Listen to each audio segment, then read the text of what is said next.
Comment attirer l'argent en 2025? Et croyez-moi que je m'attendais pas du tout à faire cet épisode de podcast, mais vraiment ce que j'ai à vous dire, c'est pépite. Alors je sais que plein d'entre vous, vous avez toujours cette croyance par rapport à l'argent. Il y a plein de choses aussi qui vous appartiennent pas forcément, qu'on a aussi de nos parents qui, eux, n'étaient pas du tout dans notre monde avec Internet, où il y a des choses qui se sont vraiment repoussées, repousser les limites aussi et les limites financières. Et qu'aujourd'hui, dans le développement de votre activité, ça peut vous bloquer, que vous soyez coach, consultant, entrepreneur, peu importe. C'est vraiment parfois quand on pense à l'argent, on a mal au ventre et on sait pas du tout comment se débarrasser de ça. Et du coup, on pense même que ça nous bloque pour en gagner. Et on pense qu'on a une malédiction pour pas gagner de l'argent. Alors, à travers cet épisode de podcast, je vais vraiment vous donner mes 5 plus grandes leçons au sujet de l'argent qui m'ont complètement changé, qui ont fait vraiment que j'ai une relation à l'argent qui est complètement saine. Et pourtant, je viens de très, très, très loin. Aujourd'hui, vous savez que je vis complètement de mon activité, même très, très bien. Quand j'étais naturopathe et que je faisais mes consultations de design humain, je gagnais déjà ma vie grâce à mes consultations avant de vendre mes formations, que je viens d'un petit village paumé, que mes parents étaient pleins de dettes et ont encore certaines dettes, et que vraiment la relation à l'argent, c'était pas du tout ça, que c'est un sujet très tabou dans ma famille, et que du coup, c'était un truc en plus que j'ai dû vraiment observer, mettre beaucoup de lumière là-dessus sur ce qui m'appartenait pas. Et aujourd'hui, comment est-ce que je fais pour gérer justement cette relation à l'argent? Et pourtant, je suis très à l'aise à investir de l'argent. Encore l'année dernière, en 2024, j'ai investi plus de 250 000 euros, que ce soit pour moi dans des formations, mais aussi pour développer, alors je parle pas de mon entreprise de design au niveau des pubs ou quoi, mais pour développer de nouveaux projets, donc des choses qui n'ont rien à voir avec ma formation, et en étant vraiment dans une énergie d'abondance, dans une énergie saine, etc., etc.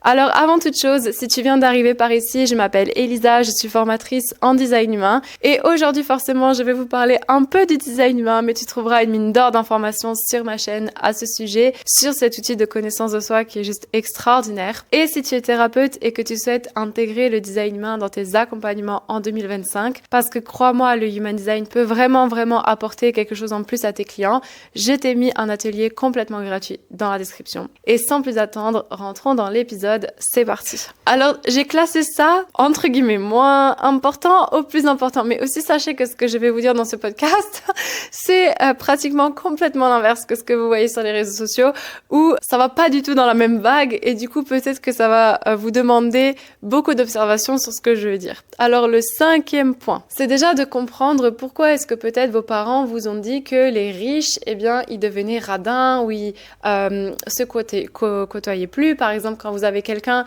dans la famille qui a eu un héritage, et peut-être que vos parents ils disaient ah, mais tu vois, maintenant qu'ils ont eu l'héritage, ils viennent plus nous voir, ils nous parlent plus, etc., etc. Eh bien, moi, en gagnant beaucoup d'argent, je peux vous dire qu'il m'est un peu arrivé la même chose, mais pas que moi je disais ça, que on me disait ça à moi, et je vais vous expliquer. Déjà, il y a une phrase qui a complètement changé mon mindset. C'est la phrase en tant qu'entrepreneur qui est très, très importante. Les personnes qui sont avec toi aujourd'hui ne seront pas les mêmes personnes qui t'emmèneront au million. Et cette phrase, je l'ai appris après avoir fait justement ce million-là, et c'était complètement vrai, et ça a fait complètement sens, et ça m'a vraiment permis d'observer beaucoup de choses. Mais ce que je veux dire par là, c'est que pourquoi est-ce que les personnes qui gagnent de l'argent, elles changent? Eh bien, je l'ai compris. Parce qu'en fait, ce n'est pas une question qu'elles deviennent radins ou qu'elles deviennent une mauvaise personne ou quoi, ça n'a rien à voir avec ça. C'est tout simplement que quand vous commencez à gagner beaucoup d'argent, les personnes autour de vous qui n'ont pas le mindset, et là, moi je l'ai vu, je peux vous assurer, qu'il y a plein de gens qui vont commencer à venir vous raconter leurs problèmes, mais non pas parce qu'ils veulent que vous les écoutiez, parce qu'ils veulent que vous leur payiez des choses. Ou alors, par exemple, ils vont vous demander de l'argent. Combien moi, il y a de personnes qui m'ont demandé de l'argent dans mon entourage, ou qui vont vous demander de prêter des sommes, ou alors des gens tout d'un coup qui deviennent vos amis, ou alors tout d'un coup des gens qui vous avez pas écrit depuis le collège ou depuis le lycée, qui vous disent « Ah, je vois que tu as bien réussi, est-ce que je peux venir en Espagne ?» etc., etc. Et forcément, moi, j'ai fait, c'est pas forcément une erreur, mais j'ai prêté de l'argent en fait au début. Et en fait, toutes les expériences que j'ai eues, ça m'a tellement fermée au début. Je me suis dit « Mais en fait, ça sert à rien. » Parce qu'au final, prêter de l'argent à une personne, c'est ne pas l'aider non plus dans un sens. Et je vous dis ça, alors que moi, ce qui nous a sauvés avec mes parents, c'est qu'on nous prête aussi de l'argent quand j'étais petite. Parce que mes parents, ils étaient pleins de dettes et on était été obligé de demander de l'argent pour pouvoir payer la nourriture, etc. Mais ce que je veux dire par là, c'est qu'au final, ça les a pas sortis de la dette, ça. Si les gens deviennent radins, ce n'est pas parce qu'ils sont en train de changer, c'est aussi peut-être parce qu'ils font du tri autour d'eux et peut-être qu'ils ont envie de prendre plus de recul ou de se dire mais pourquoi est-ce que cette personne, elle vient me voir? Est-ce que c'est par intérêt? Qu'est-ce qu'il va me demander? Et encore, là, je parle de l'argent, mais imaginez que si c'est une personne qui a un peu de célébrité, et quand je dis un peu de célébrité, ça peut être, imaginons, un entrepreneur qui gagne très bien sa vie, mais qui a aussi vraiment énormément de followers tout d'un coup sur ses réseaux, et là, il peut se dire, mais en fait, pourquoi est-ce que cette personne, elle vient me voir? À chaque fois, je me sens utilisée, je me sens salie, et c'est vraiment des pensées qu'on peut avoir à ce moment-là. Donc déjà, pourquoi est-ce que peut-être vos parents vous disaient ça? Parce qu'ils n'avaient pas compris tout le processus là qui est vraiment derrière l'argent, et aucun riche ne se transforme en un grand méchant loup du jour au lendemain. Ensuite, le 4e point, c'est forcément d'avoir ces vraies limites envers vous-même. Et de comprendre quelque chose d'assez grand et qu'on vous a pourtant répété mais qui n'est pas forcément vrai. Vous savez, quand on vous a dit que pour attirer l'argent, il fallait avoir des routines, des affirmations, et attention, parce que vous savez que pour moi, l'entrepreneuriat est un vrai paradoxe et que je suis la première à faire des rituels, des routines. Mais pourquoi? Parce qu'en fait, quand je gagnais pas du tout ma vie et que j'étais à moins 600 € sur mon compte en banque, une fois, je me rappelle, il me restait 34 € sur mon compte et j'ai dit mais qu'est-ce que je vais faire en fait? C'était vraiment challengeant. En plus, je devais de l'argent parce que j'avais emprunté de l'argent à des personnes pour pouvoir me payer mes premières formations d'entrepreneuriat. Oui. Mais je savais que j'allais les rembourser. Donc voilà, c'était quelque chose de très fluide pour moi. Mais je veux vraiment que vous vous concentrez sur quelque chose. Si aujourd'hui vous êtes thérapeute, coach ou peu importe entrepreneur et que vous voulez faire rentrer de l'argent dans votre entreprise, oui, avoir le mindset, avoir les routines, avoir le soutien comme ça si vous l'avez pas autour de vous. Parce que moi, à cette époque, quand j'étais très dans les routines et dans le mindset, c'est que je n'avais pas ce soutien-là autour de moi. Ça veut dire que j'étais pas avec le copain que j'ai aujourd'hui, j'étais pas avec l'entourage que j'ai aujourd'hui, donc c'était peut-être plus challengeant pour moi de me mettre dans mon cocon, ok? Mais au jour d'aujourd'hui, sincèrement, c'est très rare que, par exemple, le matin, je me lève le matin pour faire des affirmations. Bon, déjà, en tant que maman, voilà, je dis pas, attention, je pourrais vraiment prendre le temps, mais ce que je veux vous faire comprendre, c'est pas parce que vous faites pas ça que vous allez pas attirer l'argent, et c'est pas parce que vous faites pas des gros investissements que vous allez pas attirer la même chose à vous. Alors ça, c'est un point très important. Si aujourd'hui on vous dit oui, tu dois investir gros sur toi pour aussi que les gens ils investissent gros chez toi. Pour moi, ce n'est pas vrai parce que tu peux prendre des petits accompagnements qui vont complètement changer ou te faire avoir un déclic qui va faire que tu vas faire l'argent. Donc ça, c'est important. C'est plus la personne avec qui tu vas faire l'accompagnement qui est important et qu'est-ce qui est juste pour toi. Ça, c'est la première des choses. Ça peut être une information qui peut complètement te changer et même en gratuit, ok? Donc ça, cette idée d'avoir des routines très précises, qu'il y a un secret, etc., que vous devez absolument faire ces affirmations tous les jours pour recevoir de l'argent, je dis pas parce que j'écoutais beaucoup Bob Baker, que c'est un Anglais qui fait des affirmations sur l'argent et en fait j'adorais le faire parce que je me sentais tellement bien quand j'écoutais ces affirmations. Donc il y a toujours ce paradoxe entre oui, que ça peut être bien de le faire si vous vous sentez bien et que ça vous fait du bien, mais si à l'inverse ça vous fait pas du bien de répéter ça, que vous vous sentez mal, soit c'est parce qu'il y a quelque chose au fond de vous qui vous fait penser que vous pouvez pas l'avoir, que vous n'êtes pas méritant ou que vous culpabilisez. Moi j'ai eu beaucoup de culpabilité avec l'argent. Pourquoi? Parce que je sais pas si vous savez, si j'en ai déjà parlé, mais je suis issue d'une grossesse de triplé et en fait sur les triplés il y a que moi qui ai eu la vie et c'est vrai qu'en général quand il y a ce type de grossesse vous vivez parfois avec une culpabilité de je suis en vie, je dois toujours redonner donc je peux pas avoir, et c'est toujours des choses comme ça qui sont subtiles à regarder et qui peuvent être aussi intéressantes pour guérir. Mais c'est pas parce que vous le faites pas que vous allez pas et jamais avoir de l'argent et qu'il y a quelque chose qui bloque. Ce n'est pas vrai que vous devez guérir vos blessures avant d'avoir de l'argent. Moi, je peux vous dire que j'avais plein de blessures et ça, ce sera aussi un peu sur mon premier point, mais que j'avais plein de blessures et que j'ai gagné plein d'argent, d'accord? Donc ça ne veut rien dire. Vous avancez et que si vous êtes entrepreneur et que vraiment votre priorité c'est d'avoir de l'argent, votre priorité devrait se concentrer sur comment trouver de l'argent avec mes clients. Prospecter, faire de la pub, parler de vos offres. Ça devrait être vos seules priorités avec le mindset qui va avec, c'est certain. Troisième chose, c'est en lien avec le human design. Clairement, quelque chose qui est fondamental en fait et que au début quand on n'a pas l'argent, on pourrait penser mais est-ce que c'est vraiment vrai ce qu'ils disent? Est-ce que c'est vraiment ça? Eh bien oui. Si aujourd'hui vous voulez faire de l'argent, pour faire de l'argent, ce n'est pas du tout une fondation solide. Alors oui, peut-être que vous allez trouver une manière de faire de l'argent, que ça va être génial pendant quelques mois, après plus rien. Si vous voulez de l'argent pour faire de l'argent, c'est quoi l'intention derrière en fait? Moi personnellement, je connais aucun entrepreneur qui n'est pas passionné par ce qu'il fait et sincèrement, enfin autour de moi, il n'y a pas ça. Il y a que des gens qui font de l'argent avec des choses qui leur prennent vraiment aux tripes parce qu'ils se connaissent, parce qu'ils sont authentiques. Et là, je vais vous raconter une histoire. Durant les années, j'ai observé quelque chose. Vous savez que quand j'ai débuté l'entrepreneuriat, c'était vraiment la période du make money. Vous savez, un peu ces phrases, ces citations en mode oui, il faut travailler dur pour avoir de l'argent, les limites, tu vois, un peu ce côté supérieur, très yang en fait. C'est seulement après qu'on est revenu dans le féminin. Quand je voyais ça, je suivais des entrepreneurs sur Instagram qui étaient très là-dedans en fait, qui te parlaient pas, qui te répondaient pas, qui étaient vraiment dans cette carapace en fait, cette façade de make money. Et petit à petit, les années ont passé et vous avez vu que les stratégies qui fonctionnaient le mieux sur Instagram, oui, c'est les stratégies qui sont pensées, mais c'est surtout les stratégies de l'humain. Ça veut dire quoi? Ça veut dire qu'aujourd'hui, si on regarde des comptes Instagram, il y a beaucoup l'humain qui est mis en avant. Les personnes qui font des vlogs, les personnes qui parlent d'elles, les personnes qui sont friendly, les personnes qui sont accueillantes, chaleureuses, enfin naturellement, pas des choses qu'on calcule, des gens qui sont comme ça et qui vraiment, on montre de plus en plus notre vie, d'accord? Ça fait partie de la connexion et ça fait partie aussi de la stratégie. Et en fait, j'ai vu ces personnes-là, mais complètement changer leur manière de communiquer du jour au lendemain. Et en fait, ça, mais c'est gros comme une patate, vous le voyez. Je veux dire, c'est pas naturel pour la personne. Ça veut dire qu'elle est pas comme ça. Ça veut dire que c'est pensé. Et du coup, à chaque fois, leur business, en fait, pareil, faisait le yin et le yang.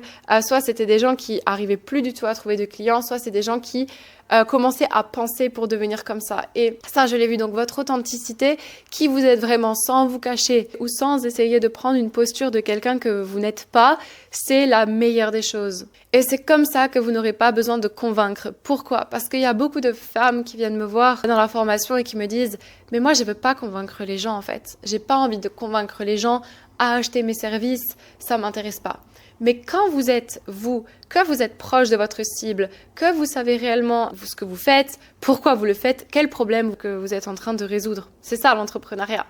Et je vous ai déjà fait une autre vidéo sur qu'est-ce qui peut faire que vous détruisez votre business de coaching, les 3 erreurs que vous faites. Donc, allez voir cette vidéo, je la remettrai à la fin. Mais les 3 erreurs que vous faites et qui détruisent votre entreprise de coaching, c'est souvent lié à ça, c'est que vous résolvez aucune problématique. Donc, allez voir la prochaine vidéo parce qu'elle va vraiment vous servir. Ce qui se passe, c'est que quand vous êtes devant les bonnes personnes, que vous avez la bonne solution, il n'y a pas besoin de convaincre. En fait, les gens, ils achètent naturellement. C'est censé. Imaginons que mon fils, il a un problème de peau ou quelque chose qui lui arrive du jour au lendemain. Forcément que je veux directement avoir la solution qui va lui enlever son problème de peau, que je vais aller chercher des produits naturels, etc. Et que sur le coup, pour moi, je suis déjà convaincue en fait parce que j'ai le problème. Donc, je vais tergiverser peut-être pour savoir lequel choisir, mais en tout cas, je vais y aller. Et ça, c'est vrai aussi. La manière dont vous comportez, ça, c'est vrai que ça peut vous revenir. Parce que si vous êtes quelqu'un qui, à chaque fois, vous hésitez avant d'investir, que vous mettez du temps, que vous savez pas trop votre offre, que vous hésitez toujours, que vous n'êtes pas vraiment positionné sur quelque chose, ça, par contre, c'est clair que si vous voulez des clients, ramener de la clarté ici, c'est très, très, très, très, très important. Que ce soit sur votre offre, pourquoi est-ce que vous voulez l'argent? Ça, j'en parlerai plus tard. Et aussi, sur comment est-ce que vous comportez quand vous achetez des formations. Parce que si, moi, aujourd'hui, j'achète des formations, et ça, quand j'achetais des formations, au début, j'étais comme ça. Et franchement, je me dis, mais comment j'ai pu être comme ça? Par exemple, aujourd'hui, dans ma formation Design Main, il y a des filles, on leur dit bien qu'il y a une personne spécifique pour la formation qui est là pour tes problématiques. Elles envoient des messages sur Instagram, elles envoient des messages ailleurs, etc. Si vous vous mettez vraiment dans la peau d'un entrepreneur, est-ce que vous allez sincèrement envoyer le message sur Instagram? C'est pas méchant ce que je suis en train de dire là, mais c'est la vérité. C'est comme la dernière fois, j'étais à la caisse avec mon fils. Vraiment, il était en train de pleurer, il en pouvait plus. Le monsieur devant moi, il avait un problème avec ses articles, ils ont dû tout refaire passer au scan. Et qu'est-ce que je vois pas? 3 personnes différentes qui viennent demander à la caissière. où sont les toilettes? Est-ce que vous pouvez me dire comment fonctionne cette carte? Mais alors qu'il y a un bureau d'information juste derrière en fait. Donc ce que je veux dire par là, c'est quoi votre attitude? Parce que si votre attitude c'est ça, vous allez voir que plus tard, quand vous allez faire de l'argent, cette attitude-là, c'est vraiment ce que vous voulez pas en fait. Donc ça, je le rajouterais, c'est un point qui mérite d'être souligné. Le deuxième point, c'est la simplicité. La simplicité, c'est quoi? C'est de se libérer de tout ce qui est superflu autour de vous. Par exemple, si vous voulez vraiment faire de l'argent, c'est d'avoir un focus, c'est d'avoir une concentration. C'est de vous dire, ok, j'ai cette offre-là, je la vends de cette manière-là, j'ai ce canal d'acquisition-là. Plus vous allez être concentré sur un seul truc au début, plus ça va fonctionner et en aucun cas ça vous enferme. Votre vie est faite de saisons, d'accord? Les saisons changent, les saisons évoluent. Mais si vous faites pas ça et que vous êtes tout le temps dispersé et même que votre mental, vos intentions, elles sont défocus, c'est hyper challengeant, je vous le dis. Donc, comment est-ce que vous pouvez faire pour simplifier les choses autour de vous? Simplifier votre offre, simplifier la manière de parler de vos services, simplifier comment est-ce que vous trouvez vos clients, simplifier votre équipe. Si vous travaillez avec des gens et qui comprennent pas ce que vous faites, c'est que vous devez vraiment simplifier votre offre et aussi tout ce que vous êtes en train de mettre en place. Donc, comment est-ce que vous pouvez simplifier au maximum? Et le point ultime, oh mon Dieu, je vais me faire déglinguer par tous les coachs en manifestation. Et le premier point, et là, attention, je vais me faire déglinguer par les coachs. Non, je plaisante. C'est que vous n'avez pas besoin d'être dans la good vibes pour avoir de l'argent. Je vous assure que vous pouvez être dans les pires émotions de votre vie et que vous pouvez manifester des trucs incroyables. Certains des meilleurs lancements que j'ai faits, c'était dans des émotions horribles. Et je vais vous expliquer. Et je l'ai dit d'ailleurs. Lors de mon dernier sommet que j'ai fait, pas celui de janvier du coup, parce qu'on est déjà en 2025, ça passe vite, mais celui de mon anniversaire de octobre de l'année dernière. J'étais bien moralement, mais par contre, j'ai commencé à tomber malade et j'étais dans un état horrible, vraiment. Et c'était tellement horrible pour moi que j'ai même fait le dernier Zoom avec 38,5 de fièvre. J'étais trop mal et forcément, ça a impacté un peu mes pensées à la fin du sommet. Et à la fin du sommet, pas pendant, mais j'ai dit là, je veux plus parler à personne, j'ai besoin d'avoir mon temps, j'étais dans un état vraiment pas possible. Et pourtant, les ventes ont décollé, les ventes se sont faites, j'ai fait un super chiffre d'affaires. Et c'est pas la première fois parce que ça s'est encore aussi une fois passé en 2023 quand mon fils, il a fait un pic de croissance le jour où j'avais une masterclass de prévu et c'était juste le chaos. Je me suis disputée avec mes parents, je me suis disputée avec mon copain. Mon fils n'arrivait pas à se calmer, c'était horrible cette journée-là, je vous assure que je voulais profiter pour me reposer la journée, je n'ai rien pu faire. C'était le chaos juste de courir à droite et à gauche. Et même, je dis pas que par là, mais je dis aussi vous dans votre vie. Par exemple, si vous pensez que votre émotion négative, elle va vous empêcher d'avoir quelque chose dans votre vie, c'est complètement faux. La vie est un paradoxe. Plus vous allez accepter ces parties de vous-là, moi je pense sincèrement que les gens qui manifestent, c'est les gens qui n'ont pas peur de regarder ça. Parce que typiquement, je peux vous en dire que si je regarde mon tableau de vision d'il y a 5 ans, de l'année dernière, je vous assure que tous les trucs que j'ai mis, ils se réalisent. Et je le sais qu'à chaque fois que je mets quelque chose, ça va se réaliser. Et vous pouvez prendre ça pour de la prétention, mais vraiment, j'ai une croyance parce que je le sais que ça fonctionne. Cette idée de pensée, de focalisation, d'intention, je suis entièrement d'accord que ça fonctionne et c'est pour ça que je suis la première à vous prôner que votre intention, votre énergie, elle va là où votre intention, elle est et que si vous croyez que vous pouvez le faire déjà dans votre tête, c'est déjà fait. Et d'ailleurs, il y a plein d'exercices mentaux que vous pouvez faire vous-même avec vos membres dans la souplesse qu'on vous fait faire dans les séminaires de manifestation.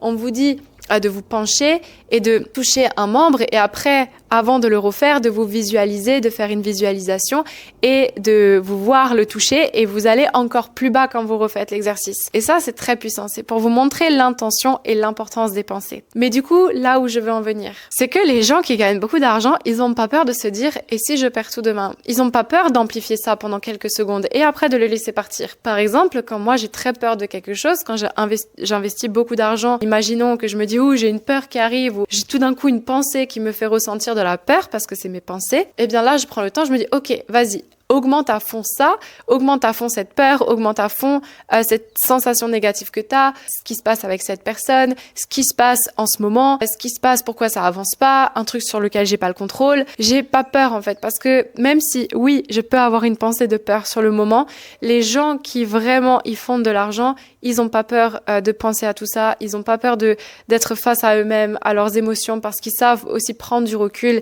et ils savent ne pas s'attacher à leur mental.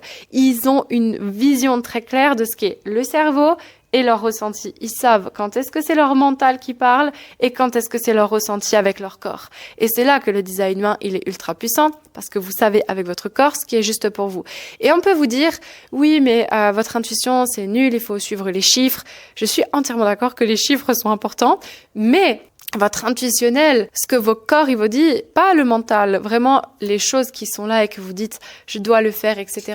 Ça, c'est ultra important. Pour moi, il y a vraiment ce paradoxe-là d'être OK dans le bien, OK dans le pas bien, entre guillemets, je suis pas bien, j'ai envie de pleurer, je suis dans mon mental aujourd'hui, moi je me le dis. Quand je suis dans mon mental, je me dis, ah ok, aujourd'hui je suis dans mon mental. Bon, qu'est-ce que je peux faire pour aller un peu mieux au moins soit je vais annuler un rendez-vous que j'avais, ou alors je vais me dire, ok, demain je prends un rendez-vous pour moi, ou alors j'essaye de faire une sieste. Peut-être aussi ça, le manque de sommeil est très important. Souvent, vous vous en rendez pas compte, mais votre manque de sommeil amplifie cette petite voix-là qui vous fait prendre des décisions qui sont pas souvent très justes pour vous.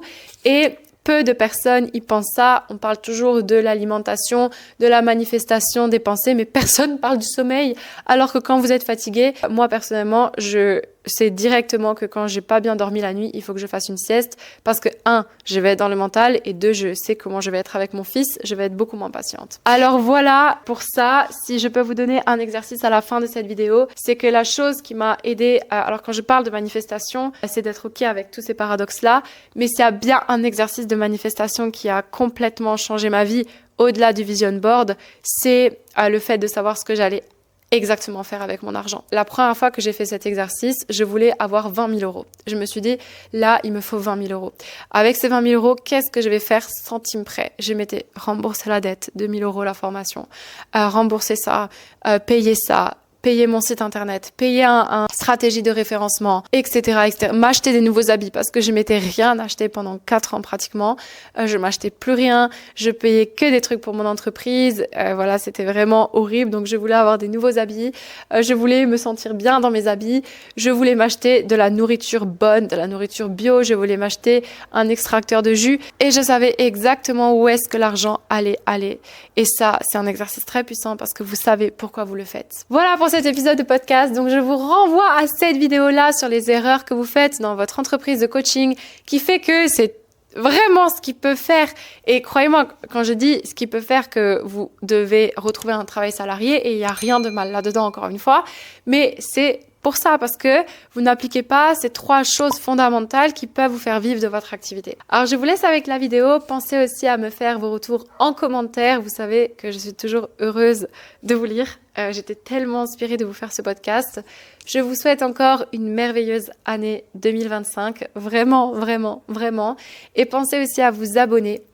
Et sur ce, je vous souhaite une lumineuse journée ou soirée et je vous dis à très vite pour un nouvel épisode d'Impact au féminin.